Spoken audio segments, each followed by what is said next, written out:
What if the dark side of the Force was far more complex, far more ancient, and far more terrifying than we ever imagined? For over 45 years, Star Wars has captured our imagination with epic tales of good versus evil, light versus dark. But beneath these seemingly simple conflicts lies a web of darkness so intricate, so profound, that it challenges everything we thought we knew about the Force. In this video, we're going to explore some of the most fascinating and disturbing theories about the dark side that will forever change how you view the Star Wars saga. From the true purpose of Darth Vader's haunting breath to the hidden meaning behind the Rule of Two, we'll uncover secrets that have been lurking in the shadows, waiting to be discovered. These aren't just simple fan theories. Each revelation we're about to explore is built upon carefully laid foundations within Star Wars lore, connecting dots that have been scattered across movies, shows, books, and ancient Sith teachings. Some of these connections are so subtle, so brilliantly hidden, that they've remained unnoticed for decades. Did you ever wonder why Palpatine's Force lightning changed his appearance so dramatically? Or why the Jedi truly feared the dark side so much? The answers aren't as simple as you might think. In fact, what we're about to reveal suggests that the dark side's influence extends far beyond mere corruption of the soul. It reaches into the very fabric of reality itself, distorting not just the minds of its users, but the fundamental laws of the Force. First up, the chilling truth behind the most iconic sound in cinema history, Darth Vader's breathing and its connection to ancient Sith war meditation techniques that go far beyond mere life support. The story of Darth Vader's breathing begins with Ben Burtt, the legendary sound designer who created the iconic sound using a scuba regulator. But what if this seemingly straightforward life support system was actually hiding something far more sinister? Something that connected directly to ancient Sith traditions of spreading fear and domination. We know from canonical sources that Vader's suit was designed after his devastating injuries on Mustafar. The damage to his respiratory system was catastrophic, caused not just by the severe burns, but by prolonged exposure to toxic volcanic gases. His survival required an advanced breathing apparatus that functioned as a sophisticated bi-level positive airway pressure system, constantly supporting his damaged lungs with precisely regulated oxygen flow. But here is where things get interesting. When Emperor Palpatine commissioned the suit's creation, he wasn't just trying to keep his apprentice alive. He was drawing upon ancient Sith knowledge, specifically the forgotten art of war meditation. The Sith understood that fear was more than just an emotion. It was a tool, a weapon that could be wielded with terrifying precision. Ancient Sith texts spoke of specific breathing patterns that could tap into the dark side of the Force. These weren't merely meditation techniques. They were carefully calculated rhythms that could create resonance within the Force itself. The ancient Sith would use these patterns during battle meditation, creating waves of terror that could break enemy armies before a single blow was struck. Palpatine, with his vast knowledge of Sith lore, recognized an opportunity. Vader's need for mechanical breathing wasn't a weakness to be hidden. It was a chance to incorporate these ancient techniques into the very machinery keeping him alive. The specific timing of Vader's inhale and exhale wasn't random. It was precisely calibrated to match these ancient Sith breathing patterns. This explains one of the most curious aspects of Vader's presence. Even individuals with no Force sensitivity whatsoever reported feeling inexplicable dread in his presence. Imperial officers, Hardened soldiers, even droids, seemed to react to something beyond just his intimidating appearance. The breathing sound wasn't just scary. It was triggering something deeper, more primal, a fear response that worked on both Force sensitives and non-Force sensitives alike. Consider the evidence. The rhythm of Vader's breathing never changes regardless of his physical exertion. Whether standing still or engaged in intense lightsaber combat, the pattern remains consistent. This makes no medical sense. A normal respiratory system, even an artificial one, would need to adjust its rate based on oxygen demand. But Vader's doesn't, because its primary function isn't just keeping him alive, it's maintaining that specific fear-inducing rhythm. The suit's vocal modulator provides another clue. We know it was designed to deepen and amplify Vader's voice, but the specific frequency it uses aligns perfectly with ancient Sith harmonic principles. When combined with the breathing pattern, it creates a sonic resonance that subtly disrupts Force energy around him. This is why Jedi often sensed his presence long before they saw him. They were feeling these disruptions in the Force, created by the carefully engineered frequencies of his breathing and voice. This theory also explains why Vader's presence feels different from other Sith. Count Dooku was a powerful dark side user, but he never inspired the same instinctive terror that Vader did. Darth Maul was frightening, but in a more conventional way. Only Vader seemed to generate that unique atmosphere of supernatural dread that affected everyone around him, regardless of their Force sensitivity. Looking at the suit's construction reveals more evidence. The control panel on his chest wasn't just regulating his life support, it was calibrating these sonic frequencies, ensuring they maintained perfect alignment with these ancient Sith breathing patterns. The meditation chamber in his personal quarters wasn't just a place where he could remove his mask. It was designed to amplify these resonances, allowing him to project fear across entire star systems. Even the materials used in the suit's construction support this theory. The particular alloys used in his mask and respirator weren't chosen solely for their durability. They were selected for their acoustic properties, their ability to amplify and focus these specific frequencies. The suit wasn't just armor, it was an instrument, precisely tuned to generate these fear-inducing resonances.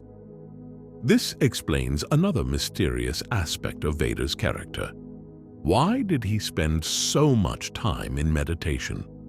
We know from Imperial records that he would often spend hours in his meditation chamber. While many assumed this was purely for physical recovery, the truth was far more sinister. He was using these periods to fine-tune the resonances, to perfect the frequencies that would maximize the fear-inducing effects of his breathing. The design also incorporated elements from ancient Sith temples, where specific architectural features were used to create similar fear-inducing resonances. The angles of Vader's mask, the placement of the respirator vents, even the way sound echoed within his helmet, all of these elements were carefully calculated to amplify these effects. This revelation transforms our understanding of Vader's intimidation tactics. When he chose to appear in person rather than sending subordinates, it wasn't just about showing authority. He was deliberately exposing people to these fear-inducing resonances, knowing that each encounter would leave them more susceptible to dark side influence. Each breath wasn't just keeping him alive, it was spreading the influence of the dark side, person by person, system by system. When Palpatine told Anakin Skywalker the story of Darth Plagueis the Wise, he revealed only a fraction of the truth. We know from canonical sources that Plagueis, born as Hego Damask, was a moon who served as a powerful figure in the intergalactic banking clan. We know he took Palpatine as his apprentice and pursued the secret of immortality through manipulation of midichlorians. But what Palpatine never revealed was the true scope of his master's ambitions. Plagueis' experiments with midichlorians went far beyond simply preventing natural endings. Through his research, he discovered something that even the ancient Sith had never fully understood. Every time a Force-sensitive being fell by violence, especially at the hands of a dark side user, it created what he called a microscopic tear in the fabric of the Force itself. This discovery came through his position at Damask Holdings, where he established refining complexes on both Naboo and Mustafar. These weren't merely business ventures, they were research stations, allowing him to study how dark side energy interacted with the Force in different environments. On Mustafar particularly, where the dark side already held considerable influence, he began to detect these tiny ruptures in the Force. The phenomenon explained many things the Jedi had never understood. Why did certain locations become dark side nexuses? Why did some planets seem naturally attuned to the dark side? These places weren't inherently evil. They were locations where countless fallen beings had created clusters of these microscopic tears, slowly warping the Force around them. This revelation transformed Plagueis' understanding of Sith history. The ancient Sith Lords hadn't just been acting out of cruelty when they conducted mass rituals. They had unknowingly been contributing to these wounds in the Force, even if they didn't fully understand what they were doing. Every conflict, every upheaval, every act of large-scale violence had been slowly weakening the fabric of reality itself. But Plagueis wanted more than just power or immortality. He envisioned something far grander. If individual fallings could create small tears, then orchestrating events on a massive scale could potentially create a wound large enough to fundamentally alter how the Force itself worked. This wasn't just about ruling the galaxy. It was about rewriting the basic laws of existence. This explains why Plagueis was so interested in politics, despite operating from the shadows. His role in the banking clan wasn't just about accumulating wealth or influence. It was about positioning himself to orchestrate conflicts that would result in mass disruptions. Every trade dispute, every regional conflict, every corporate war he manipulated was carefully calculated to maximize impact in Force-sensitive populations. The mask he wore after the assassination attempt wasn't just for breathing. It contained specialized sensors that allowed him to detect and measure these tears in the Force. This is why he retreated from public life. He wasn't just conducting experiments in immortality. He was mapping these ruptures across the galaxy, searching for patterns that would help him understand how to create larger ones. His apprentice Palpatine wasn't just being trained in the ways of the Sith. He was being positioned as a political figure who could help engineer the massive-scale conflicts needed for Plagueis' true plan. The rise of the Empire wasn't supposed to be the end goal. It was meant to be a mechanism for creating enough disruption and turmoil to tear open a permanent wound in reality. This adds new context to Order 66. The simultaneous fall of thousands of Jedi wasn't just about eliminating the Sith's ancient enemies. Each transformation was meant to contribute to this growing wound in the Force. This is why the timing had to be so precise, why the clones had to strike simultaneously across the galaxy. Plagueis had calculated that synchronized transformations of Force sensitives would create tears that could compound and reinforce each other. The transference technique that Plagueis discovered wasn't just about achieving personal immortality. It was a test run for something bigger. if consciousness could be transferred between bodies, then perhaps the fundamental laws of the Force could be transferred or rewritten as well. He believed that if he could create a large enough wound in reality, he could essentially reprogram the Force itself. This theory also explains why Plagueis was obsessed with creating life through midichlorians. He wasn't just trying to bypass natural reproduction. He was studying how the Force connected to physical reality at its most fundamental level. If he understood how to create life, he would understand how to reshape reality once he had torn a big enough hole in it. The supposed failure of his efforts to create a Force dyad with Sidious takes on new meaning in this context. He wasn't failing. He was learning exactly how Force connections worked, gathering data he would need for his ultimate goal of rewriting these connections entirely. Each failed attempt taught him more about the fundamental architecture of the Force. Palpatine's eventual betrayal of Plagueis wasn't just about following Sith tradition or seizing power for himself. On some level, he must have understood the true scope of his master's plans.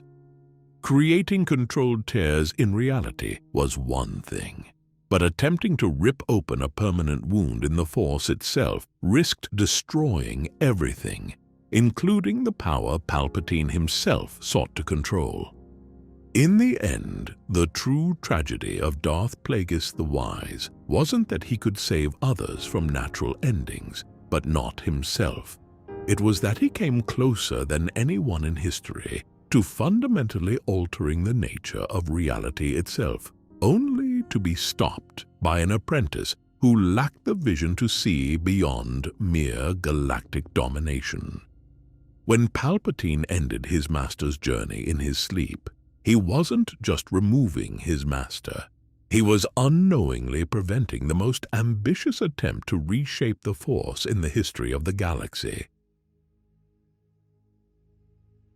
The official history tells us that Darth Bane created the Rule of Two after witnessing how the Sith's own greed led to their near extinction.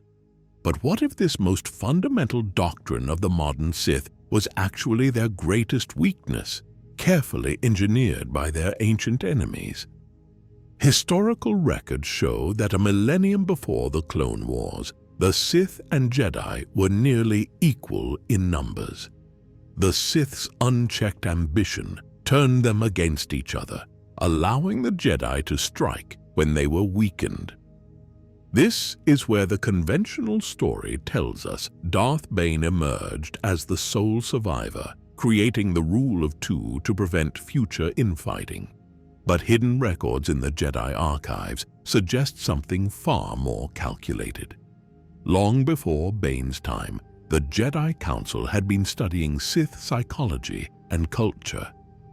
They recognized that the dark side users were driven by an insatiable hunger for power. This wasn't just an observation. It was the key to their undoing. Ancient Jedi texts speak of a secret council that operated within the Jedi Order, dedicated to understanding and exploiting Sith weaknesses. They discovered that Sith power grew exponentially when they worked together, but their ambition made sustained cooperation impossible. The Jedi didn't just observe this pattern, they actively worked to amplify it. Through careful manipulation of information and strategic placement of artifacts, these Jedi Masters began laying the groundwork for what would become the Rule of Two centuries before Bane discovered it. They purposefully left behind texts and holocrons that emphasized the power of concentrated dark side energy, knowing the Sith would be drawn to this idea. The brilliance of their plan lay in its subtlety.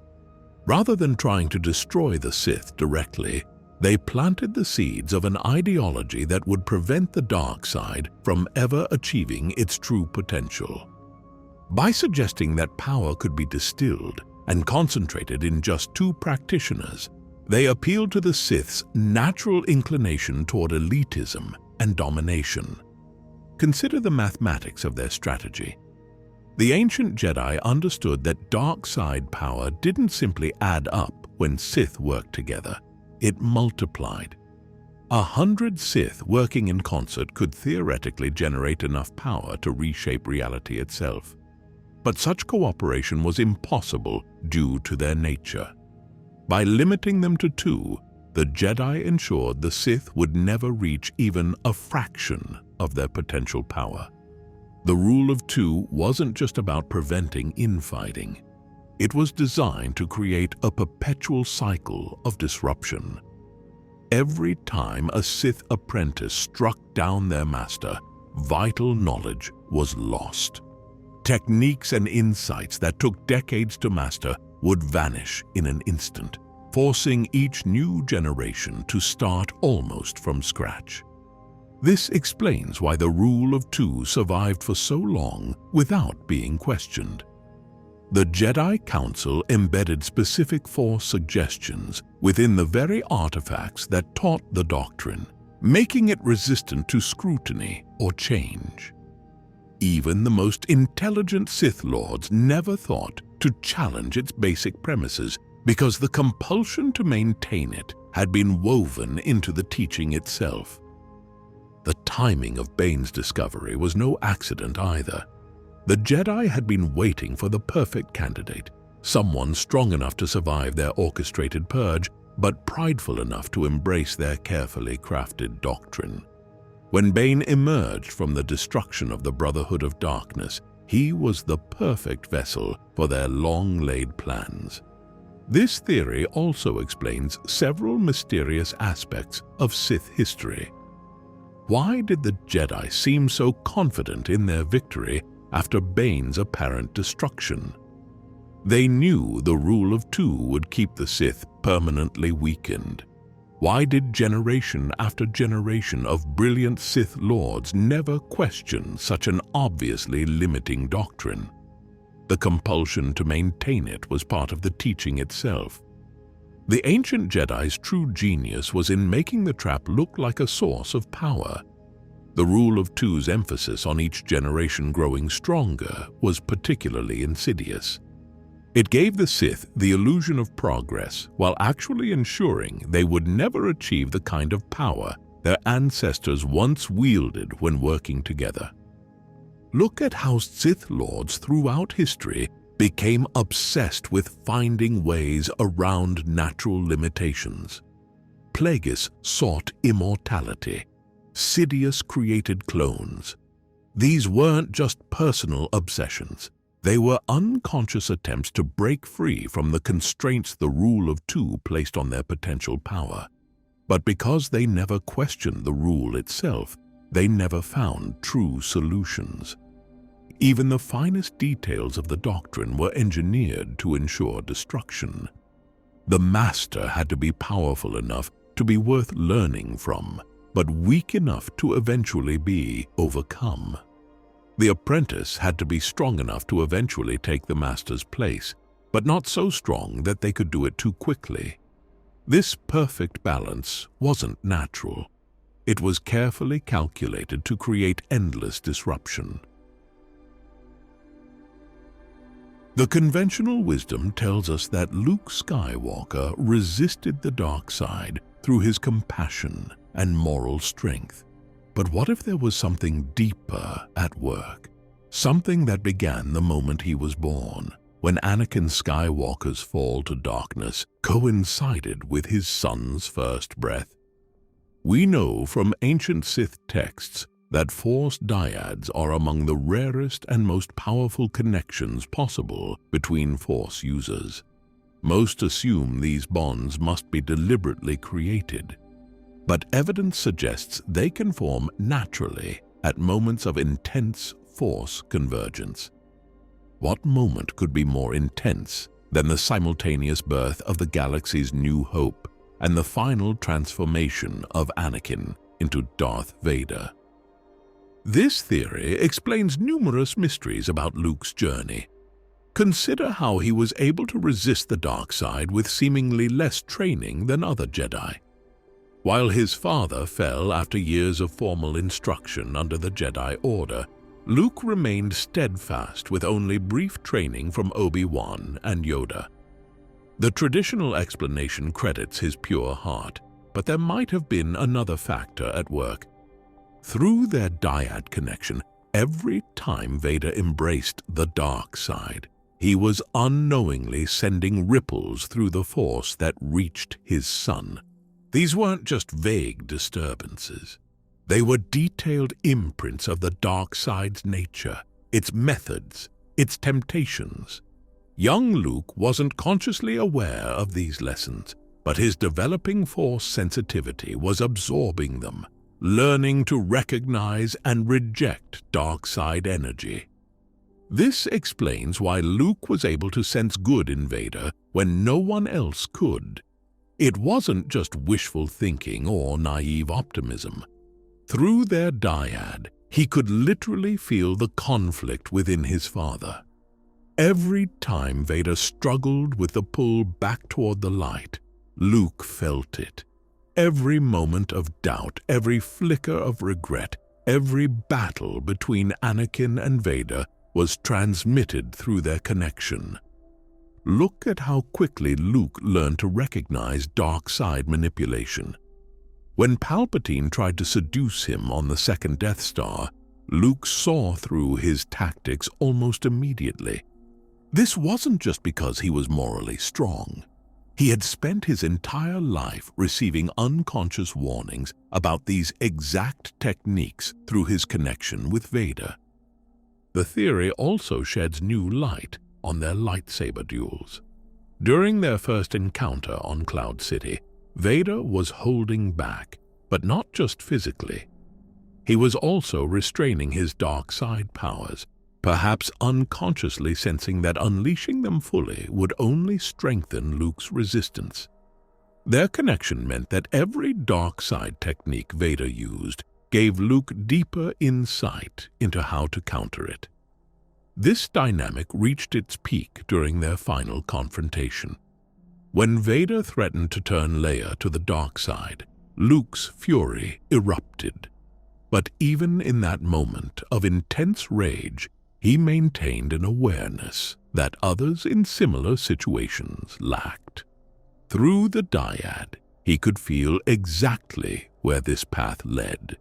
Each aggressive strike showed him more clearly what he was at risk of becoming. The moment Luke saw his own mechanical hand and recognized its similarity to Vader's wasn't just symbolic. It was the dyad connection forcing him to confront the reality of the dark side's cost.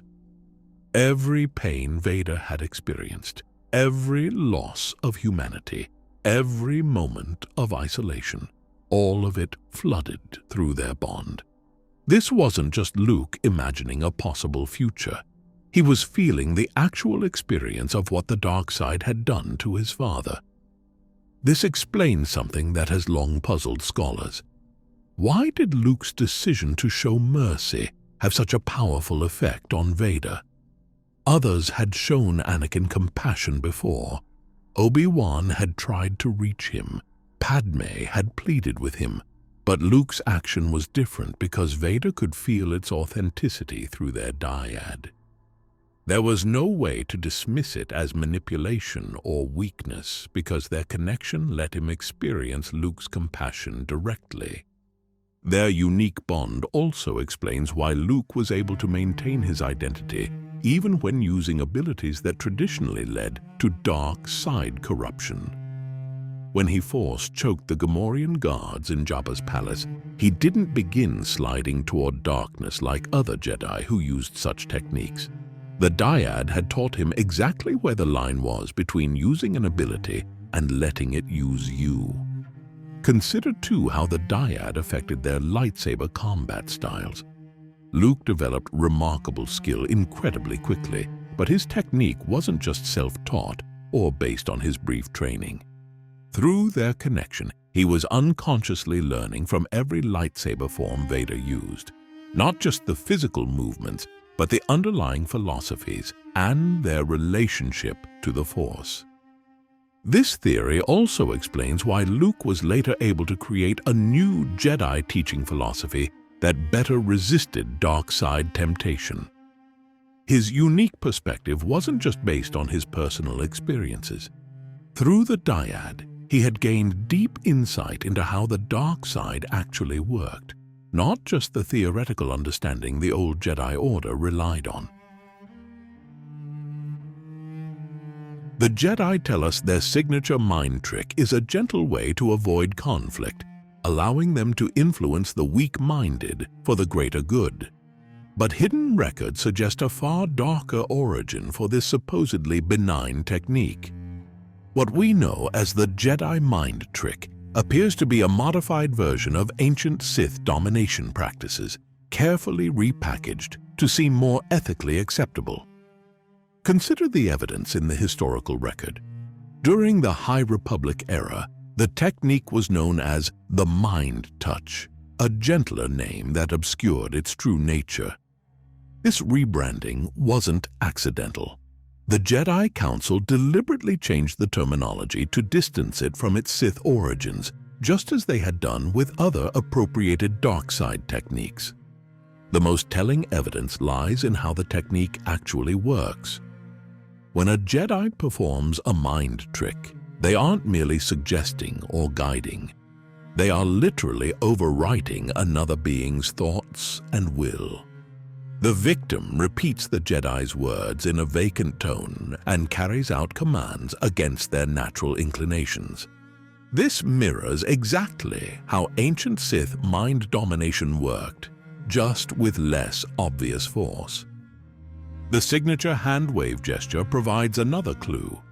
Ancient Sith texts describe specific movements used to channel and direct dark side energy during mental domination. The Jedi hand-wave appears to be a simplified version of these gestures, modified to seem less threatening, but serving the same fundamental purpose of focusing force energy to overwhelm another's will. This theory explains one of the most curious aspects of Jedi training: why so many young Jedi struggle with the mind trick despite excelling at other Force techniques. The official explanation claims it requires fine control, but the truth appears more complicated. Young Jedi struggle because they're trying to use the technique purely through the light side, which isn't how it was designed to work. Success often comes only when a Jedi unconsciously taps into their frustration or desire for control. These darker emotions provide the resonance the technique was originally created to channel. This is why many Jedi report suddenly mastering the mind trick during moments of stress or urgency. They're unknowingly accessing the emotional state the technique was designed for. Look at the beings most resistant to mind tricks: Hutts, Toydarians, and others naturally strong-minded species. These same species were historically most resistant to Sith mental domination. This isn't coincidence. They developed these resistances in ancient times specifically to counter Sith mental attacks. The fact that these same defenses work against Jedi mind tricks reveals their common origin. The truth becomes even clearer when examining how the technique evolves with mastery. More powerful practitioners can influence multiple beings simultaneously, or even force targets to perform complex actions against their nature. This level of mental domination is nearly identical to ancient Sith abilities, just wrapped in more acceptable terminology. This explains why dark side users like the Inquisitors and Kylo Ren could so easily adapt the technique into more aggressive forms of mental probe and control. They weren't perverting a light side ability. They were simply stripping away the Jedi modifications and using the technique as it was originally designed. The theory also sheds light on why certain Jedi masters were uncomfortable with the technique's widespread use. Records show some council members argued for restricting its teaching, claiming it was too easy to misuse. These masters may have known the truth and worried that regular use of the technique could unconsciously attune Jedi to dark side energies. Consider how the technique feels to its victims.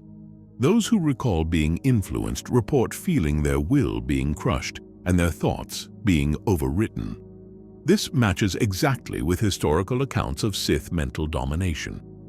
The only real difference is that Jedi victims forget the experience afterward, a modification likely added to make the technique seem more ethical.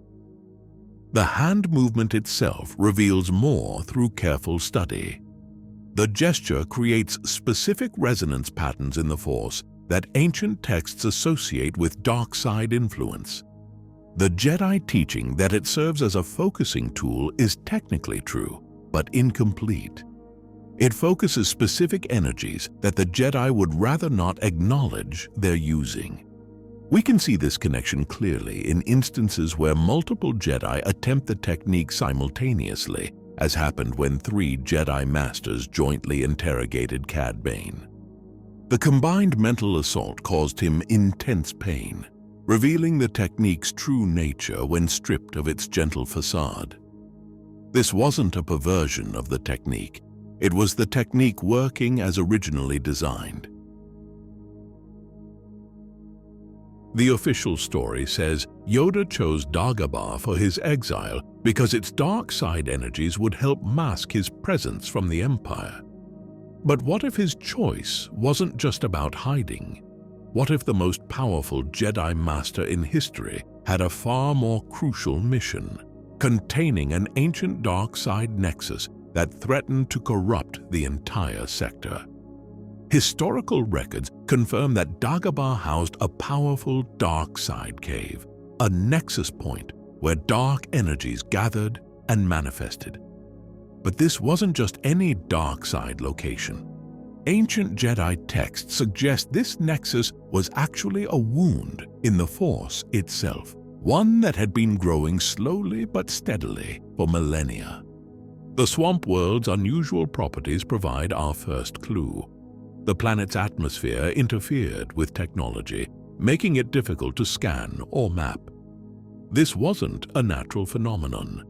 The interference patterns matched exactly with known dark side energy signatures. Something on Dagobah was actively disrupting the normal flow of energy, both technological and spiritual. The cave where Luke faced his vision wasn't just a random dark side location. Its distinctive structure and energy patterns suggest it was actually a focal point, a place where the dark side energies of the entire region were being drawn and concentrated. Without containment, these energies would have eventually spread, corrupting everything they touched. This explains Yoda's seemingly strange behavior when Luke first arrived.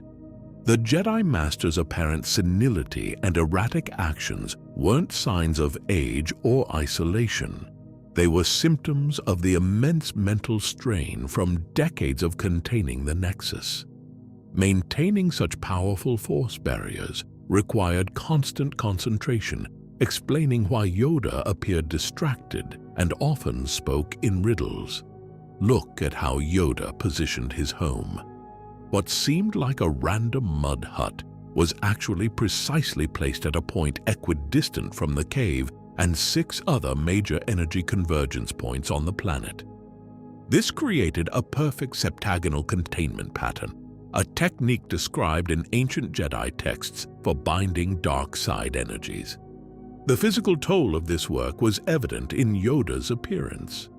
While age certainly affected him, the extreme weathering of his body and the strain in his voice came from constantly channeling immense force energies. Every moment of every day, he was essentially holding back a dark side tide that threatened to burst its banks. This theory explains why Yoda didn't join the rebellion, despite being arguably the most powerful potential ally against the Empire. His mission on Dagobah was far more crucial than any military campaign. If the Nexus had broken free, it would have created a dark side beacon that could have corrupted Force sensitives across the galaxy. Consider how Yoda tested Luke. The trials weren't just about teaching patience or control. They were carefully designed to see if Luke could resist the Nexus's influence. Every task, from lifting rocks to running through the swamp, took place along specific energy lines, where the dark side's pull was strongest. Yoda wasn't just training Luke, he was testing his resilience to corruption. The timing of Yoda's transformation into the Force was no coincidence either. He didn't simply pass away from age. He had spent his final years gradually binding his own Force energy into the containment pattern. When he finally disappeared, his essence became part of the permanent seal on the Nexus, explaining why the cave's dark influence seemed significantly weakened in later years. This adds new context to why the Empire never found him. It wasn't just the dark side masking his presence. The containment ritual Yoda was performing actually created a kind of Force blind spot, making the entire planet virtually invisible to Force-sensitive searches. Even Vader and the Emperor, actively hunting Jedi, couldn't penetrate this veil. His peculiar way of teaching Luke takes on new meaning in this context. The seemingly nonsensical tasks and cryptic lessons were actually designed to gradually expose Luke to the Nexus's energy while building up his resistance to it. Each lesson increased Luke's exposure while teaching him unconsciously how to shield himself. The infamous scene where Yoda lifts the X-Wing from the swamp reveals another layer of truth. This wasn't just a demonstration of Force power. It was Yoda temporarily redirecting his energy from containment to the task, explaining why the fog and atmosphere became noticeably darker during that moment. The swamp's bubbling and upheaval wasn't just from the ship's movement. It was the Nexus briefly surging when Yoda's attention was diverted. The common understanding of Force lightning portrays it as simply a powerful dark side attack, raw energy channeled through hatred and anger. But evidence suggests something far more sinister. Palpatine's signature ability was actually a method of draining and consuming life force itself, explaining both its devastating effects and the physical transformation it triggered in its user. Consider the unique properties of Palpatine's lightning compared to other dark side abilities. While most Force powers affect their targets directly, Force lightning created visible atmospheric disturbances throughout any space where it was used. This wasn't just dramatic effect. The lightning was actually ionizing the air by drawing life energy from every living thing in range, not just its intended target. This theory explains several mysteries about how Force lightning worked. Why did it cause such extreme pain compared to other dark side attacks? Because it wasn't just damaging the body, it was literally drawing out the victim's life force. Why did some victims survive while others perished? The difference wasn't in the attack's power, but in how much life force the user chose to drain. The most compelling evidence comes from Palpatine's dramatic transformation during his confrontation with Mace Windu. Traditional explanations suggest his appearance changed due to his own lightning being reflected back at him. But this makes little sense given how Force lightning affected other victims. The truth appears more complex. When Windu's defense forced the energy back, it disrupted Palpatine's careful control over the life force he had accumulated over decades. Look at recordings of the event frame by frame. The change in Palpatine's appearance doesn't happen all at once. It occurs in distinct waves, each coinciding with a surge of lightning. This wasn't damage being inflicted. It was stored life force being rapidly consumed as Palpatine fought to maintain his power. His skin didn't burn or scar. It aged as years of hoarded life essence were expended in seconds. This explains why Palpatine appeared to grow stronger even as his body deteriorated. Each use of Force lightning allowed him to absorb more life force from his surroundings. The more he used it, the more powerful he became, even as the strain of containing this stolen essence ravaged his physical form. The theory also sheds new light on why Force lightning was so rare among the Sith. It wasn't just because it required great power. The ability to drain and store life force was an advanced technique that demanded decades of preparation. The user's body had to be gradually conditioned to serve as a vessel for stolen life energy.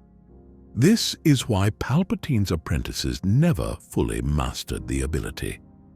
Dooku could produce Force lightning, but it never showed the same intensity as his masters. Vader, after his injuries, couldn't use it at all. Neither had undergone the long process of preparing their bodies to serve as containers for harvested life force. The color of the lightning provides another clue.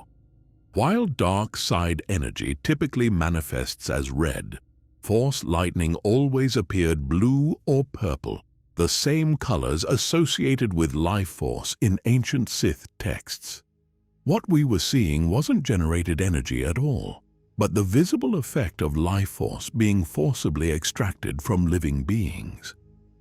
This revelation explains Palpatine's incredible survival abilities. When seemingly destroyed aboard the second Death Star, he wasn't saved by cloning technology alone. He had stored so much life force over the years that his essence simply had too much power to be fully extinguished. He had become more life force than man. The environmental effects around Palpatine's use of Force lightning support this theory. Plants withered, electronics malfunctioned, and even the air itself seemed to become thinner. These weren't side effects. They were direct evidence of life force being drained from everything in range, from organic matter to the very atmosphere itself. His final confrontation with Rey demonstrated the ultimate expression of this power. The surge of energy between them wasn't just Force lightning being reflected. It was a massive transfer of life force, as all the energy Palpatine had accumulated over decades tried to find a new vessel. When it failed, the resulting explosion wasn't just lightning discharging.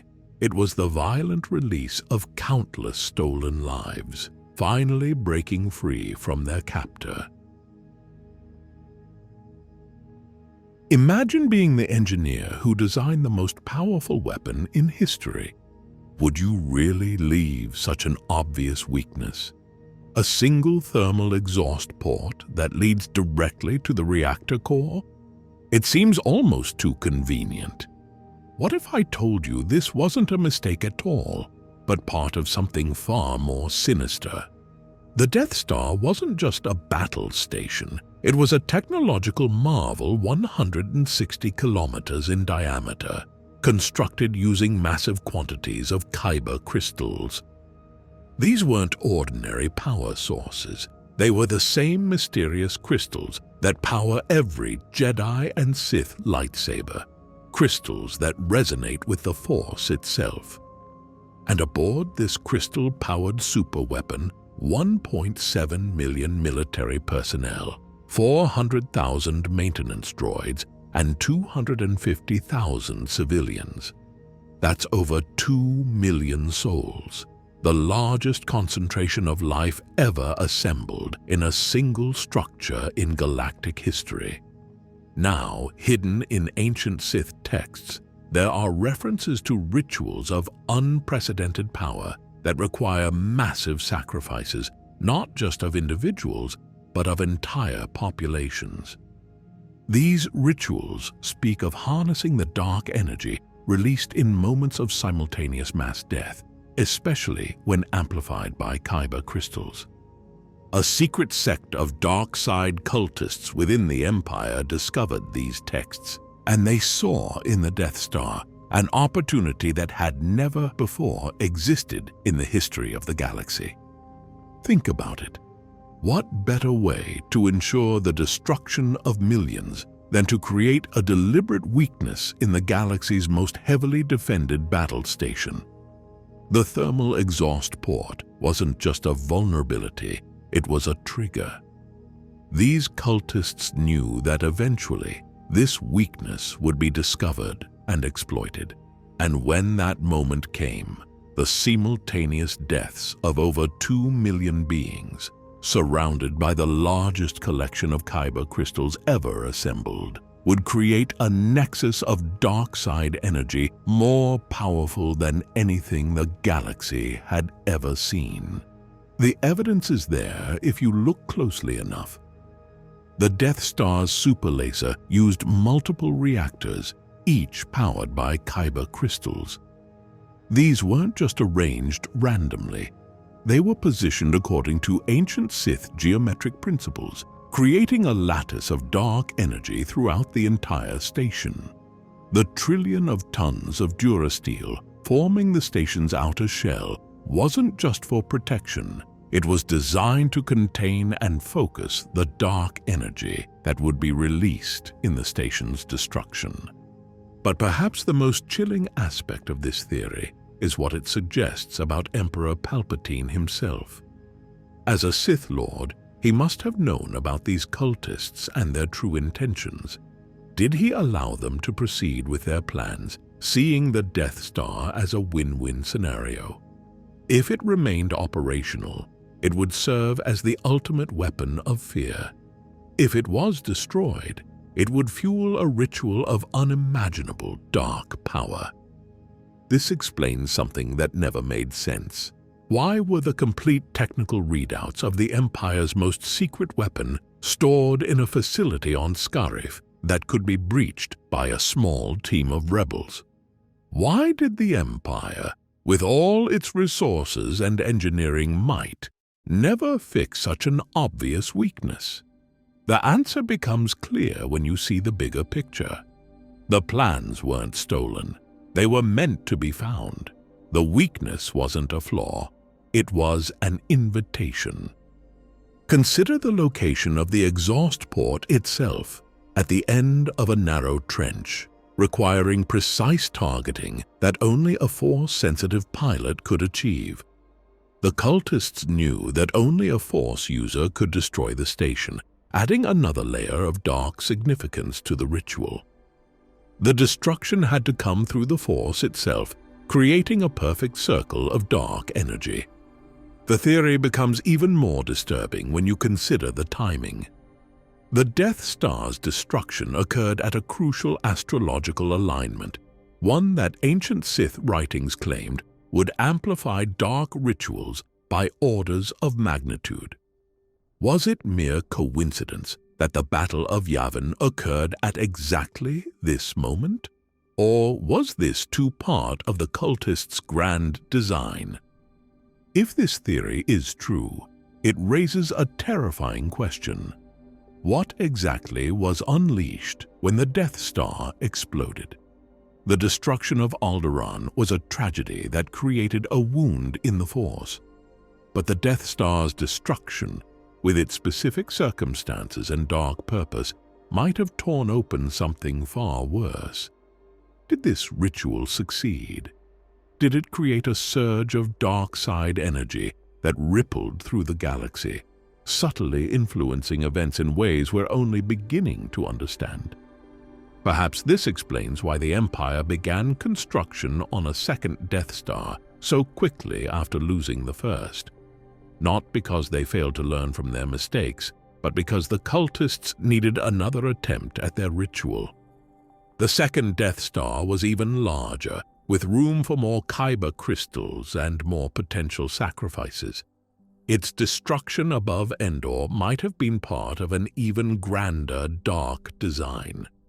In the end, this theory transforms our understanding of one of the galaxy's most infamous superweapons. The Death Star wasn't just an instrument of terror. It was a massive dark side ritual chamber designed not just to destroy planets, but to harness the power of mass death itself. And perhaps its final purpose wasn't in its operation, but in its destruction, a purpose that may have succeeded in ways we have yet to fully comprehend. Look at any Sith lightsaber throughout history, and you will see the same distinctive crimson glow. The official records claim this comes from making kyber crystals bleed through dark side corruption. But what if there is something far more fascinating at work? What if every red blade is actually part of an ancient network, sharing power and knowledge across time itself? Think about two twins. Even when they are far apart, they sometimes know what the other is thinking or feeling. Scientists call this quantum entanglement. It means two things are connected in a way that goes beyond physical space. When you change one thing, the other changes too, instantly, no matter how far apart they are. Now imagine this same connection, but between every Sith lightsaber ever created.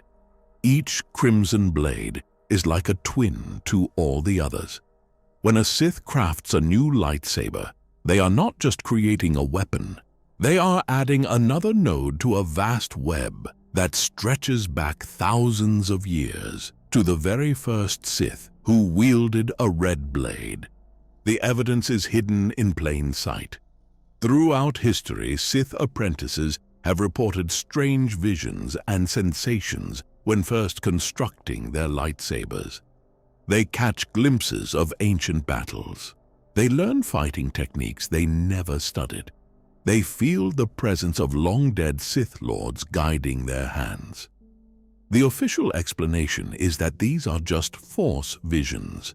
But what if they are actually tapping into the shared memories stored within the quantum network of red blades? This explains why Sith lightsaber combat evolved so differently from Jedi techniques. A Jedi apprentice must learn everything from scratch or from living masters.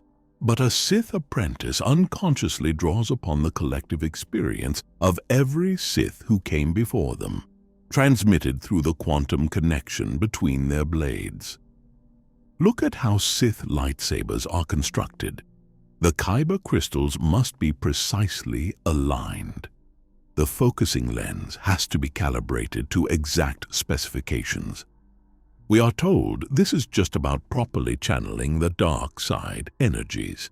But these precise arrangements match exactly what quantum physics tells us is needed to maintain quantum entanglement across vast distances and time. The numbers do not lie. Studies of recovered Sith lightsabers show they all resonate at the exact same frequency, not just similar frequencies, the exact same one down to the smallest measurable unit. The odds of this happening by chance are astronomically small.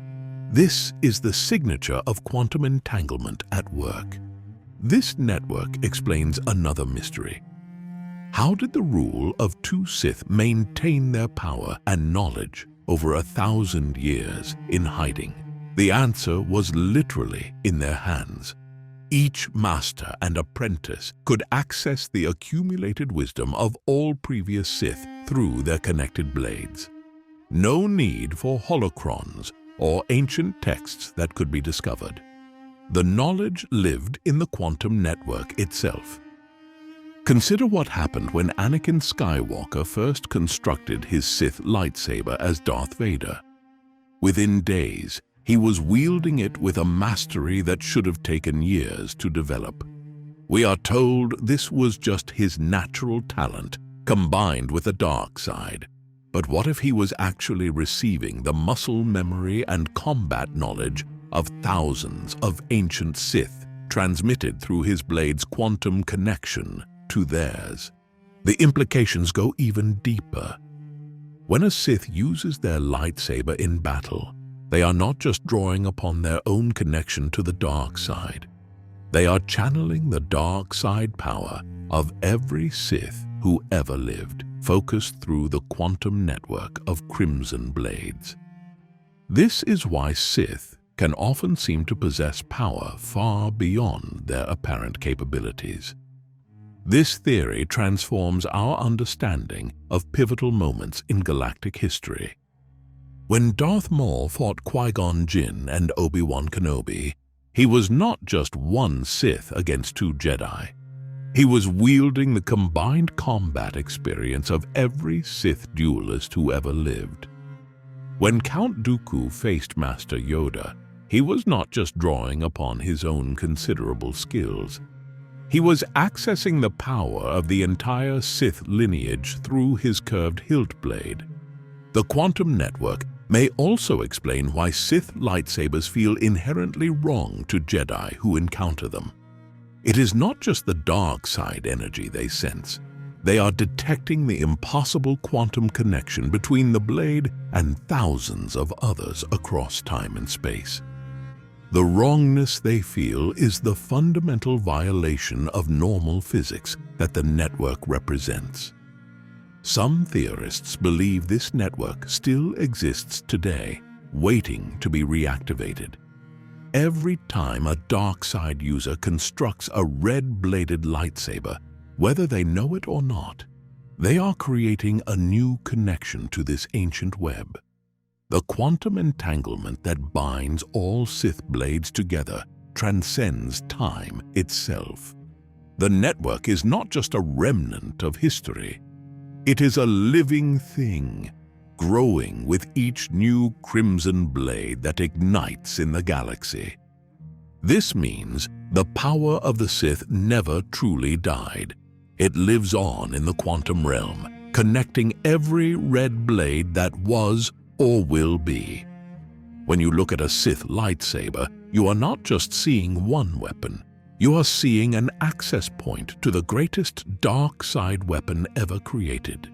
The combined power and knowledge of every Sith throughout history, preserved in a network that transcends time and space itself. We all know that Obi-Wan Kenobi learned the secret of preserving his consciousness after death from Qui-Gon Jinn. But this alone does not explain the extraordinary power of his Force ghost. While other Jedi spirits could only manifest briefly or speak as disembodied voices, Obi-Wan appeared repeatedly to guide Luke, maintaining a strong presence in the physical world for years after his death. The truth behind this unusual ability lies in an unexpected source: his lifelong connection to Darth Maul. When Obi-Wan faced Maul on Naboo, something unprecedented happened. The act of severing Maul in half created a wound not just in flesh, but in the Force itself. This type of trauma, where a Force user survives what should have been a fatal injury through sheer hatred, creates a unique kind of dark side bond. We see this in how Maul survived at all, sustained by his connection to Obi-Wan through their shared trauma. Think about what we know about Force connections. They work both ways. While Maul drew on this link to stay alive, feeding off his hatred for Obi-Wan, that same connection was subtly affecting Kenobi. Every time Maul drew upon the dark side, the bond between them grew stronger. For years, this link remained dormant, like a strand of darkness woven into Obi-Wan's Force presence. The evidence is there in Obi-Wan's actions over the years. He demonstrated abilities that seemed beyond typical Jedi powers. He could sense Maul's presence from vast distances.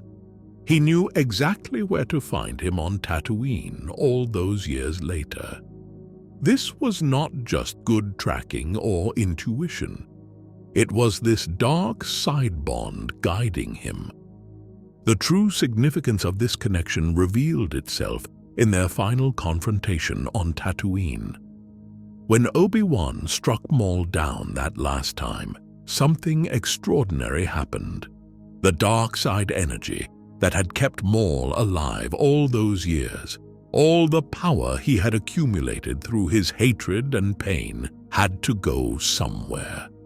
And through their connection, it flowed into Obi-Wan. This explains why Obi-Wan's body vanished instantly upon his death during his duel with Vader, something we know was rare even among Jedi who knew the technique of preserving consciousness. The combination of Qui-Gon's teachings and the absorbed dark side energy gave him unprecedented control over the boundary between life and death. Study the records of Obi-Wan's appearances after death. His Force ghost demonstrated abilities far beyond what should have been possible. He could appear at will anywhere in the galaxy. He could interact with the physical world in ways other Force ghosts could not. He maintained his individual consciousness far longer than most spirits. These were not just signs of his Jedi training. They were the result of his unique condition, a light side master with access to dark side power. This is supported by what we know about dark side spirits. Sith Lords could linger after death by binding their essence to physical locations or objects. They could maintain their individuality through the power of their hatred and rage. Obi-Wan unknowingly achieved something similar, but in reverse. The dark side energy he absorbed from Maul acted as an anchor, allowing his light side spirit to maintain a stronger connection to the physical world. Look at the timing. Obi-Wan's final duel with Maul happened just a few years before he faced Vader on the Death Star. This means he had barely begun to understand or master this new power before his death. Yet even without full control, it enhanced his ability to manifest as a Force ghost dramatically. This also explains why Obi-Wan could guide Luke so effectively in critical moments. Most Force ghosts could only offer brief counsel or vague directions, but Obi-Wan appeared repeatedly during Luke's most crucial battles, providing specific tactical advice. He could do this because the dark side energy he carried allowed him to maintain a stronger presence in the physical world than other Force ghosts. Consider what happened after the destruction of the first Death Star. Other Jedi spirits would have gradually faded, their connection to the physical world weakening over time. But Obi-Wan's presence grew stronger. By the time Luke went to Dagobah, Obi-Wan could appear as clearly as if he were still alive. This demonstrates how the dark side energy he absorbed actually increased his power over time, rather than diminishing it.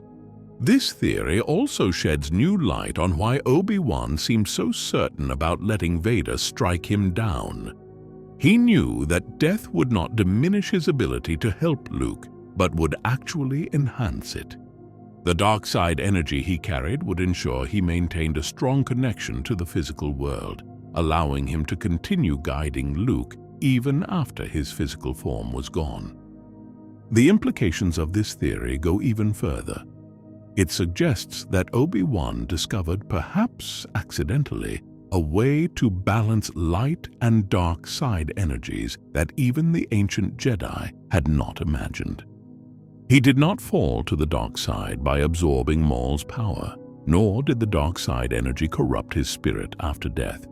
Instead, he achieved a unique synthesis, using dark side power to anchor and enhance his light side abilities. This could explain why Obi-Wan's Force ghost finally faded from view after the Battle of Endor. With the Sith destroyed and balance restored to the Force, the dark side energy that had helped maintain his strong connection to the physical world gradually dispersed. He had completed his mission, and the power he gained from his connection to Maul was no longer needed. Everyone knows Palpatine manipulated Anakin through his fears and desires, but what most people do not realize is that the Emperor was actually using a much more insidious technique. one that allowed him to corrupt Anakin's very dreams. This was not just political maneuvering or emotional manipulation. This was an ancient Sith power that turned Anakin's own mind against him. The evidence was there from the beginning. As a young slave on Tatooine, Anakin had dreams, but they were normal dreams. Some were nightmares about his life in slavery. Others were dreams of freedom and becoming a Jedi. But after meeting Palpatine, his dreams began to change. They became more vivid, more real, more prophetic. We see this transformation happen gradually. In his early years of Jedi training, Anakin had dreams about his mother. These dreams started as simple worry and homesickness, but over time, they evolved into vivid visions of torture and death. By the time Anakin returned to Tatooine, these nightmares had become so intense that he could no longer distinguish between dream and prophecy. This was not natural force sensitivity at work. This was Palpatine slowly infusing dark side energy into Anakin's unconscious mind. The technique required patience. Each time young Skywalker visited Palpatine's office, each seemingly innocent conversation, the Sith Lord was actually weaving strands of dark side power into Anakin's psyche. The true genius of this technique was its subtlety. Anakin never sensed he was being manipulated. The dark side energy merged seamlessly with his own fears and anxieties. Even the Jedi Council, with all their wisdom, could not detect it. To them, Anakin's nightmares appeared to be a natural manifestation of his strong connection to the Force. But look at the pattern of Anakin's dreams about Padme. They did not begin as visions of death. At first, they were simply dreams of love and longing. Yet after each significant meeting with Palpatine, these dreams grew darker. The visions of Padme dying in childbirth became more frequent, more detailed, more terrifying. This was not coincidence. This was careful cultivation. The ancient Sith technique Palpatine used worked by targeting a person's deepest attachments. Anakin's love for his mother had already provided a perfect test subject. By enhancing and directing Anakin's dreams about Shmi, Palpatine proved he could drive the young Jedi to acts of darkness. The massacre of the Sand People was not just a tragedy, it was a successful experiment. This explains why Anakin's nightmares about Padme were so unusually powerful. Normal Force visions, even prophetic ones, tend to be unclear and open to interpretation. But Anakin's dreams were different. They were specific, visceral, and overwhelming. Each night, dark side energy flowed through his mind, amplifying his fears until they became unbearable. Consider how precisely these dreams played into Palpatine's plans. They did not show Padme dying in battle, or through assassination, or any other cause that the Jedi might have been able to prevent. Instead, they showed her dying in childbirth, something that would isolate Anakin from his Jedi allies. Only Palpatine offered a solution. The technique required perfect timing. Too much dark side energy too quickly would have been detected. Too little would not have created the necessary desperation. Palpatine spent years carefully calibrating the influence, strengthening it whenever Anakin's resolve to follow the Jedi path grew stronger. This is why Anakin's decision to turn to the dark side seemed to happen so suddenly. In reality, his mind had been prepared for that moment through years of nocturnal conditioning. When the critical moment came, Palpatine did not need to convince Anakin to fall to the dark side. He simply had to provide the final push. The aftermath provides even more evidence. After becoming Darth Vader, Anakin's prophetic dreams stopped completely. They had served their purpose. The dark side energy that had been flowing into his dreams was no longer needed to corrupt him. He had become a conduit for that power himself. Palpatine's mastery of this technique explains several mysteries about Anakin's fall. It shows why the Jedi Council, despite their concerns about Anakin's attachment to Padme, never sensed the full extent of his turmoil. The dark side energy was too subtle, too deeply woven into Anakin's natural force sensitivity. This also explains why Anakin, who was supposedly the chosen one, with unprecedented midichlorian counts, could not see through Palpatine's deception. The corruption had begun long before he was mature enough to defend against it. By the time he had the wisdom to question his dreams, the dark side was already too deeply embedded in his subconscious. Look at what happened when Anakin sought help for his nightmares. He went to Yoda, the wisest of all Jedi. And what was Yoda's advice? To learn to let go of what he feared to lose. But this counsel, though wise, was useless against Palpatine's technique. These were not natural fears that could be released. They were artificially enhanced terrors, specifically engineered to resist Jedi teachings. The technique worked by creating a feedback loop. Each time Anakin experienced one of these corrupted dreams, his fear would spike, making him more susceptible to the dark side. This increased dark side sensitivity would then make the next dream even more potent. Palpatine had created a self-sustaining cycle of corruption in Anakin's mind. This is why Anakin's behavior became more erratic as the Clone Wars progressed. The dreams were not just tormenting him at night. The dark side energy was bleeding into his waking hours, affecting his judgment, heightening his aggression, and strengthening his possessive attachments. His increasing jealousy over Padme, his growing frustration with the Jedi Council, these were all symptoms of Palpatine's dream manipulation taking hold.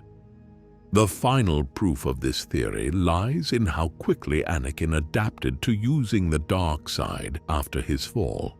Most Force users struggle when they first attempt to channel dark side energy, but Anakin transitioned almost seamlessly. His mind had already been conditioned through years of exposure during his dreams. The power was familiar to him before he ever consciously chose to embrace it.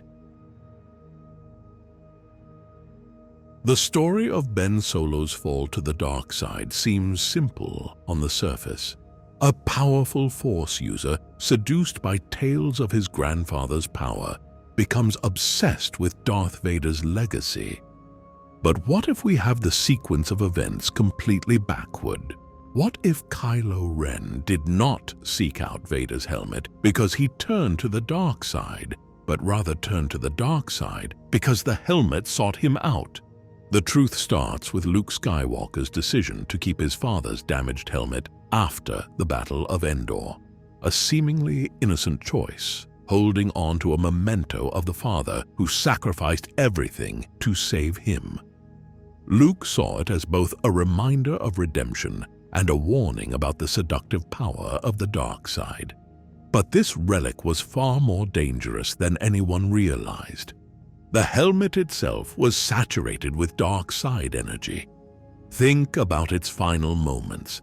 It absorbed the full force of Emperor Palpatine's Force lightning, some of the most concentrated dark side power ever witnessed. That kind of energy does not simply dissipate. It lingers, transforms, becomes something else.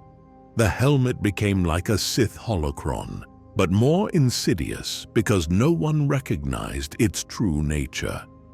When Ben Solo first encountered the helmet during his training with Luke, something unprecedented happened. The dark energy within the helmet recognized something in Ben, a particular combination of power and vulnerability that made him the perfect target. Here was a Force user of immense potential, carrying the Skywalker bloodline, but also harboring deep emotional conflicts that made him susceptible to manipulation. The helmet did not need to actively corrupt Ben. It simply had to wait, calling to him softly through the Force, drawing him back again and again. Each time Ben approached it, whether out of curiosity about his grandfather or a desire to understand his own growing inner darkness, the helmet's influence grew stronger. It showed him visions, fragments of memories, both real and manufactured, carefully selected to make the dark side appear seductive and powerful.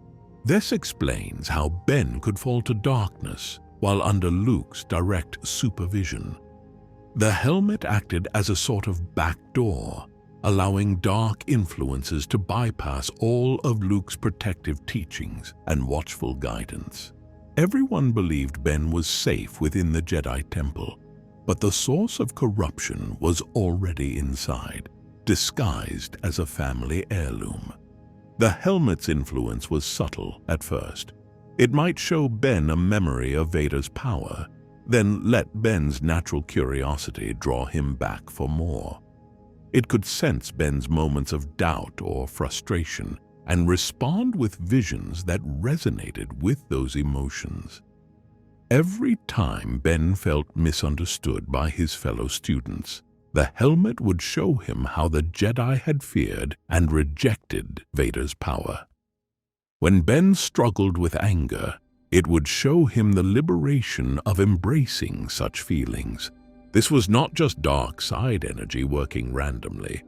The helmet served as a beacon, a conduit through which Supreme Leader Snoke could influence Ben from afar. Just as Rey would later receive visions by touching Luke's lightsaber, Snoke could use the helmet to send carefully crafted visions to Ben. He could mimic the signature of Vader's presence, making Ben believe he was communing with his grandfather's spirit. The evidence for this lies in how precisely the helmet's influence matched Ben's vulnerabilities.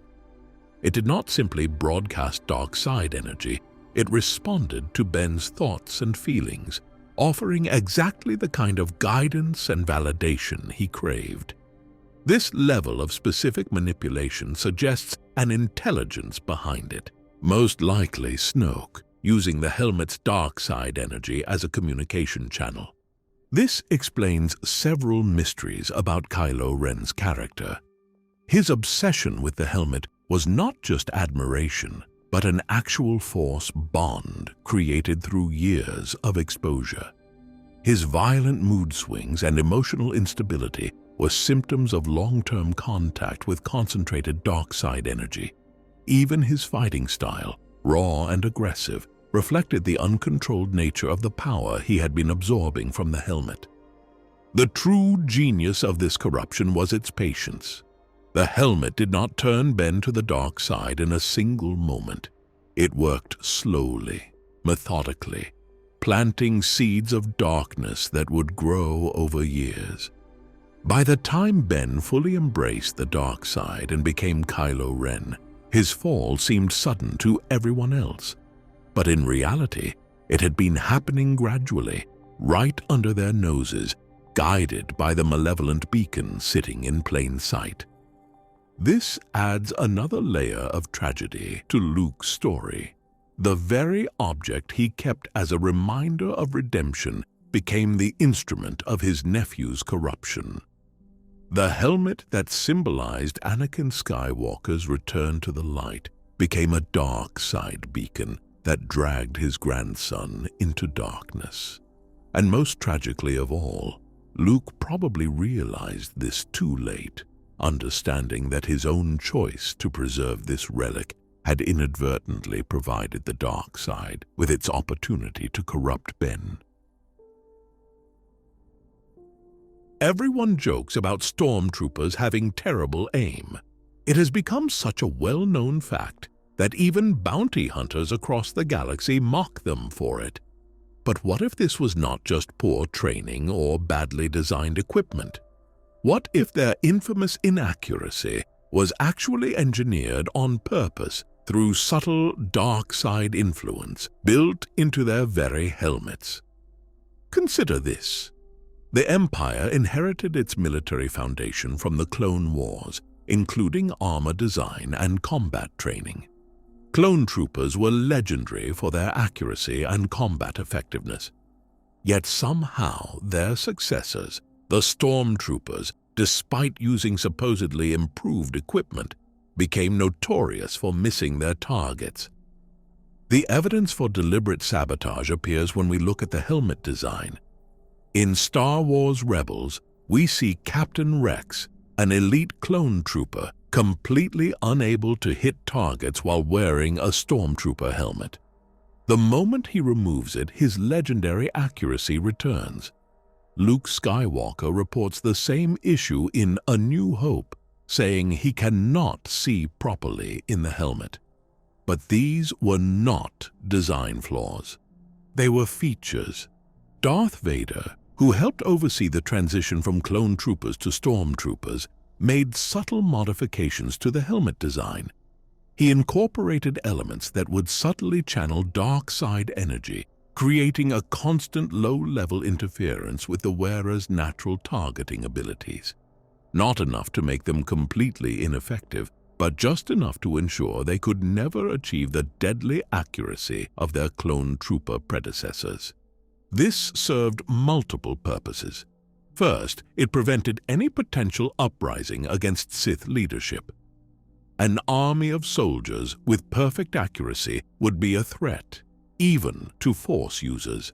By ensuring stormtroopers would always be slightly off target, Vader created a fighting force that was effective for crowd control and intimidation, but would never pose a serious threat to him or the Emperor. Look at the evidence in their performance.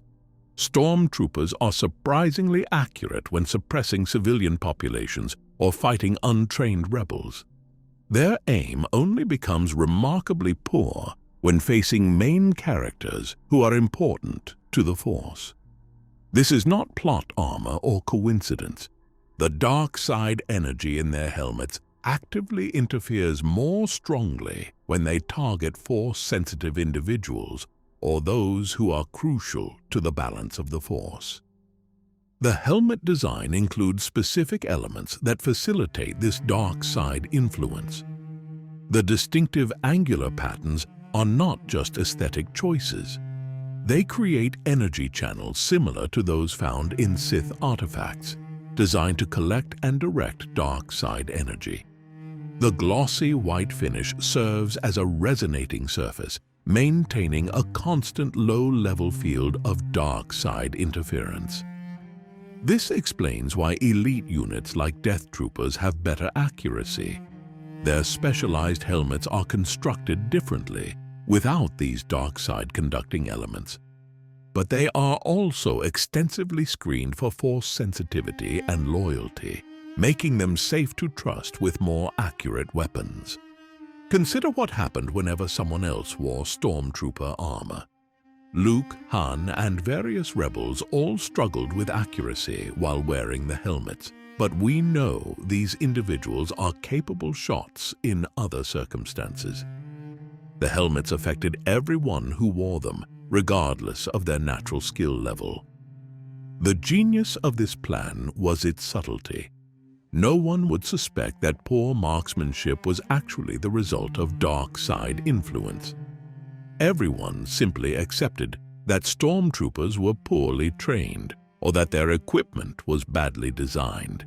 This perception itself became another layer of protection, as no one would think to look for Force-based manipulation in what appeared to be simple incompetence.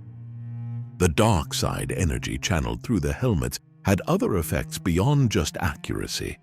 It created a subtle feeling of fear and uncertainty in the wearer, making them more susceptible to Force user commands.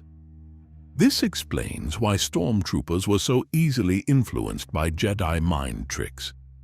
Their helmets made them more vulnerable to Force-based manipulation. This theory also explains why the Empire never fixed the apparent design flaw. It was not a flaw at all, but a carefully calibrated feature. The helmets performed exactly as Vader intended. keeping the Stormtrooper Corps effective enough to serve the Empire's needs while ensuring they could never become a threat to Sith control. The true brilliance of this system appears when we look at the rare occasions when Stormtroopers did hit their targets. These moments usually served the will of the dark side in some way. When their blaster shots advanced the Emperor's plans or served some greater dark purpose, their accuracy mysteriously improved.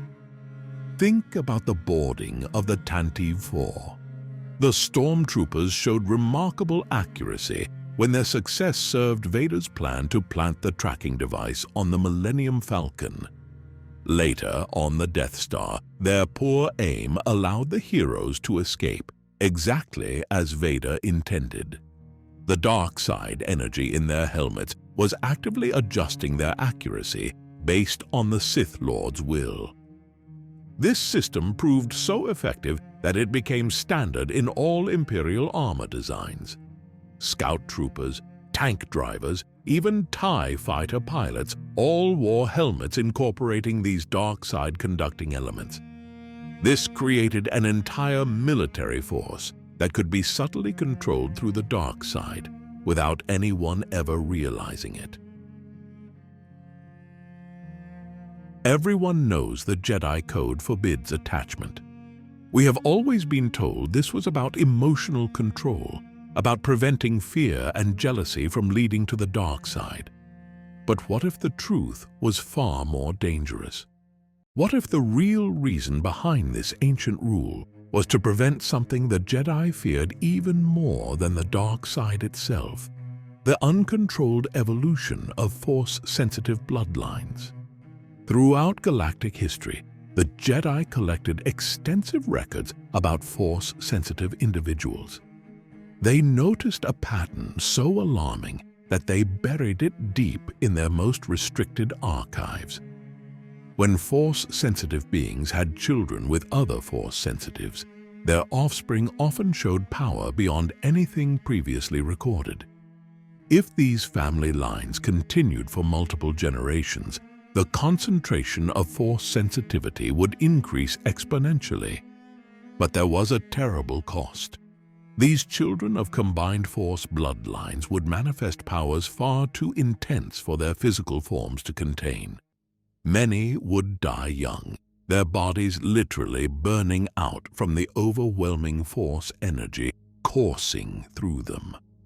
Others would lose control of their abilities, causing devastation to themselves and everyone around them.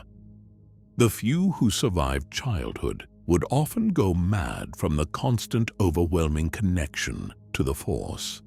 This explains why the Jedi were so adamant about taking Force-sensitive children from their families at an extremely young age. It was not just about starting their training early. It was about preventing them from growing up around other Force-sensitives, eliminating any chance they might form attachments and continue these dangerous bloodlines. The Skywalker line was unprecedented because it was the first Force-sensitive bloodline to survive long enough to reach maturity. Anakin's miraculous conception through the Force created a new kind of vessel, one capable of containing levels of Force energy that would have destroyed any normal being. This is why his midichlorian count was off the charts. He was not just powerful, he was the first successful evolution of what the Jedi had been trying to prevent for thousands of years. Look at what happened when this bloodline continued. Luke and Leia both inherited tremendous Force potential from their father, but it was Ben Solo who truly demonstrated why the Jedi feared Force-sensitive bloodlines. Born from the Skywalker line through his mother and trained in the Force himself, Ben manifested abilities that frightened even Luke Skywalker. His raw power was not just inherited, but amplified, exactly as the ancient Jedi had predicted. The Palpatine bloodline provides even more evidence. Rey's inexplicable ability to master complex Force techniques with minimal training was not just natural talent. It was the concentrated Force sensitivity of a powerful bloodline, dormant for generations, but awakening with unprecedented strength. The Emperor himself may have been the product of dark side manipulation of Force-sensitive bloodlines, explaining his extraordinary powers. The theory explains many mysteries about how the Force manifests in family lines.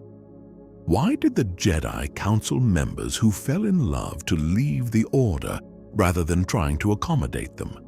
Because they knew the devastating consequences of allowing Force-sensitive bloodlines to continue. Why were there so few documented Force-sensitive families in history? Because the Jedi deliberately prevented them from forming. The ancient Jedi discovered that when two Force-sensitive bloodlines merged, the result was not simply additive, but multiplicative. Each generation would become exponentially more powerful than the last. This was why they were so alarmed by Anakin's potential marriage to Padme. Even though she was not Force-sensitive herself, they feared his unprecedented midi-chlorian count would have unpredictable effects on any offspring. Consider the implications. The Jedi were not being cruel or unnecessarily strict with their rules against attachment. They were trying to prevent what they saw as an existential threat to the galaxy itself. Uncontrolled Force-sensitive bloodlines could produce beings so powerful they would destabilize the very fabric of the Force. The rise of Darth Vader, the raw power of Ben Solo, and the inexplicable abilities of Rey were not anomalies. They were exactly what the ancient Jedi had foreseen and feared. The Force was not just choosing random individuals to gift with power. It was evolving, concentrating itself through carefully selected bloodlines, becoming stronger with each generation. This adds new meaning to the prophecy of the Chosen One. Perhaps it was not just about bringing balance to the Force. Perhaps it was about creating a vessel strong enough to contain the level of power that occurs naturally when Force-sensitive bloodlines are allowed to continue. Anakin was not chosen randomly. He was the culmination of what the Force had been trying to achieve all along. Everyone knows Beskar can resist lightsabers and Force powers. The official story claims this is simply a natural property of this rare Mandalorian metal. But the truth about Beskar's origin is far darker. This legendary material was not born from normal geological processes. It was created in the fires of an ancient war, forged by the deaths of countless Force users whose power became permanently bound to Mandalore's metal deposits. Long before the Republic, a devastating conflict raged on Mandalore and its moon Concordia between the native warriors and an army of Force users. Thousands of Force wielders died on those battlefields, their power not simply dissipating, but being absorbed into the ground itself. The intense dark side energy released in their final moments saturated the planet's mineral deposits, fundamentally altering the molecular structure of what would become known as Beskar. This explains something that has always puzzled metalworkers and scientists. Why does Beskar only exist on Mandalorian worlds? Because only these planets experience the massive concentration of Force energy necessary to transform ordinary metal into something capable of resisting Force powers. The distinctive silver color and wavy pattern seen in pure Beskar ingots are not natural formations. They are visual evidence of the dark side energy permanently bonded to the metal. Look at how deeply Beskar became integrated into Mandalorian culture. These were not just a people who discovered a useful metal. They found something that completely changed the balance of power in their conflicts with Force users. Suddenly, their armor could withstand lightsaber strikes, force pushes and lightning had little effect. The Mandalorians could finally fight Jedi and Sith on equal terms, all because their armor was literally made from the crystallized dark side energy of their fallen enemies. The Empire's obsession with controlling Beskar takes on new meaning with this understanding. Palpatine, as a Sith Lord, would have recognized the dark side energy bound within the metal. This was not just about denying resources to the Mandalorians. He wanted to control all access to a material that could resist Force powers. During the Great Purge, the Empire did not just steal Beskar. They sought to understand it, to replicate its creation, perhaps even to release the ancient dark side energy trapped within. This origin story explains why Beskar requires such specific forging techniques. The Mandalorian method for working Beskar is not just about shaping metal. It is about maintaining the delicate balance of dark side energy without allowing it to dissipate or become destructive. This is why only Mandalorian armorers can properly forge Beskar. Their techniques passed down through generations are actually ancient rituals for handling Force-infused materials. Consider how Beskar interacts with lightsabers. It does not just resist the plasma blade through material strength. It actively repels the Kyber crystal's Force energy. When Din Djarin's armor deflects a lightsaber strike, we are witnessing ancient dark side power automatically responding to and countering Force energy, a reaction programmed into the metal centuries ago by that original massive sacrifice of Force users. The mysterious wavy patterns seen in pure Beskar ingots are not just aesthetic features. They are the visible manifestation of dark side energy currents, frozen in the metal like rivers of power. This is why each piece of Beskar has a unique pattern. The variations show how the Force energy flowed into that particular section of metal during its creation.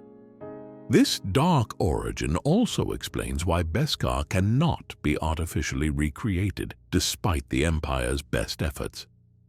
You cannot simply combine the right minerals under the right conditions.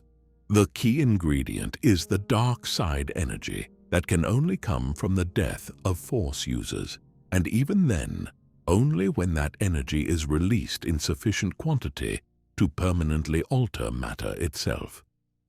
The warning signs were always there. The way Beskar seems to have its own will at times, accepting or rejecting certain modifications, how it maintains its properties even when reforged. The fact that it can withstand almost any physical force, yet submits to proper Mandalorian forging techniques. These are not the traits of normal metal.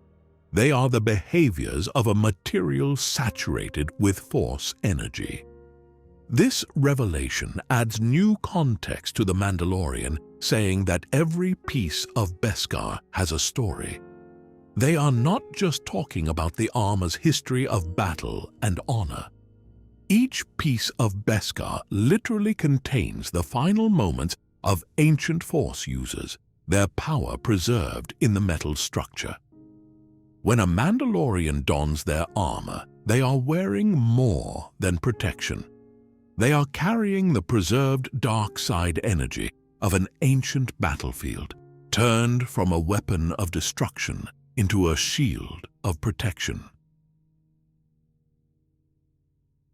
Everyone thinks they understand the Kessel Run, a dangerous smuggling route through the Akkadi's maelstrom, a test of pilot skill and ship capability. But what if the real truth was far darker? What if this infamous route was actually an ancient Sith creation, deliberately designed to harvest and concentrate dark side energy from the very fabric of space itself? Look at the mysterious features of the run. The Maw cluster's impossible arrangement of black holes, the strange stability of certain paths through the maelstrom, despite the chaos around them. The way successful runs always follow specific patterns. These are not natural phenomena. They are the remnants of a massive Sith engineering project designed to create a self-sustaining dark side energy collection system. The true purpose of the black holes was not to make navigation difficult, but to serve as anchors for tiers in the Force itself. The ancient Sith created these wounds in space-time, positioning them to form a network that would naturally draw in and concentrate dark side energy. Every ship that successfully navigates between these tears unknowingly contributes to this process, their passage stirring up and channeling more dark energy into the system. This explains why the measurement of the Kessel run in parsecs was so significant. It was never about pure distance. The parsec measurement actually indicated how close a ship flew to these invisible Force wounds without being destroyed. The closer to the tears, the more dark side energy the run would generate, but also the greater the risk of the ship being torn apart by the concentrated dark side power. Consider Han Solo's famous 12-parsec run. When he boasted about this achievement, he had no idea he had just piloted the Millennium Falcon through one of the highest concentrations of dark side energy ever recorded. The shorter route he found was not just spatially shorter, it took him directly through the heart of multiple Force wounds, something that should have been impossible. The Millennium Falcon's ability to survive this run reveals another layer of this dark design. The ship's unique hyperdrive configuration, which has puzzled engineers for years, accidentally created a kind of force shielding effect. The way it manipulated hyperspace inadvertently protected the ship from the worst effects of the dark side energy concentration. This was not luck. It was ancient Sith technology recognizing and responding to compatible technology. Look at the specific features of the run. The black pits, Pilot's End, the corkscrew. These are not just poetic names for dangerous areas. They mark the locations of the largest Force wounds, places where the dark side energy concentration is so intense it affects normal space. The perfectly circular shape of these regions is another clue. Natural phenomena do not create such precise geometric patterns. This Sith origin explains why the route has remained stable for thousands of years, despite being in one of the most volatile regions of space. The Force wounds are actually maintaining themselves, using the dark side energy they collect to hold their position and continue functioning. Each successful run through the route strengthens this system, feeding more energy into the wounds and ensuring their continued stability. The Pike Syndicate's insistence on using this specific route takes on new meaning with this understanding. Whether they knew it or not, their spice smuggling operation was actually maintaining an ancient Sith installation. The seemingly irrational requirement to pass through such dangerous territory was actually crucial to keeping the dark side energy collection system active. Even the famous Purrgil migration routes through the region point to this artificial nature. These space-dwelling creatures are known to be naturally sensitive to the Force. Their paths through the Kessel Run region do not follow normal migration patterns. They are actually responding to and avoiding the Force wounds, their instincts warning them away from these unnatural tears in space. The Maw cluster itself was not a random collection of black holes, but a precisely engineered array of dark side energy focusers. The gravitational forces of the black holes were used to compress and concentrate the dark side energy collected by the Force wounds, creating a self-sustaining system that has continued to function long after its creators disappeared. This theory explains something that has long puzzled space chart makers: why the Kessel Run seems to defy normal laws of hyperspace navigation. The routes that work should not work according to standard calculations. They work because they are following paths defined by the Force wounds, using dark side energy to stabilize ships through otherwise impossible trajectories. Think about what this means. For thousands of years, smugglers and pilots have been unknowingly contributing to a massive dark side energy collection system. Every ship that successfully completes the Kessel run adds its own small contribution to this ancient Sith machine. The real question is, where is all this concentrated dark side energy going, and what was it meant to power?